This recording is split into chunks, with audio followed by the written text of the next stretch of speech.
రాష్ట్రంలో petrol diesel కొరత కారణంగా వినియోగదారులు ఆందోళన చెందవద్దని petroleum dealers association president Amarender Reddy స్పష్టం చేశారు. నష్ట నివారణ చర్యల్లో భాగంగా కంపెనీలు పెట్రోల్ డీజిల్ సరఫరా తగ్గించాయన్నారు.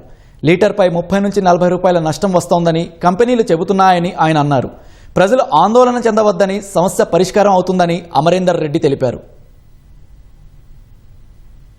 వినియోగదారులు భయపడిపోయి ప్యానిక్ బయింగ్ అంటే కృత్రిమ కొరత క్రియేట్ అవుతుంది దానివల్ల. అయితే ఇది అంత గత నెల ఉన్నంత ఇబ్బంది ఏం లేదు. కాకపోతే ఏంటంటే మాకు సప్లై సరిగ్గా చేయకపోవడం వల్ల కొన్ని చోట్ల dry outs, petrol bunk no stock board పెట్టాల్సి వస్తుంది. ట్రక్కులు ఇంకా ఎక్కువ చేసి సప్లై చేయమని చెప్పారు. నిన్న మీటింగ్ జరిగినట్టుంది, వాళ్ళకు కూడా ప్రెజర్ చేశారు. ఈరోజు చాలా వరకు క్లియర్ చేస్తామని హామీ ఇచ్చినట్టున్నారు. ఆయిల్ కంపెనీలు కూడా ఈరోజు ఉదయమే 5ంటికే ఈరోజు స్టార్ట్ చేశారు. బహుశా ఈరోజు అన్ని బంకుల్లోకి కనుక వస్తే సాయంకాలం లోపు ఈ సమస్య 70-80% వరకు తీరవచ్చు. వినియోగదారులను కోరేది కూడా అంతే, మీరు ప్యానిక్ అయ్యి కొనకండి.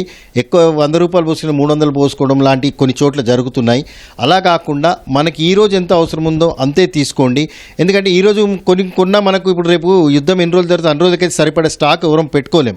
దయచేసి మీకు ఎంత అవసరం ఉందో అంతే కొనుగోలు చేస్తే బాగుంటుందని మా ఉద్దేశం.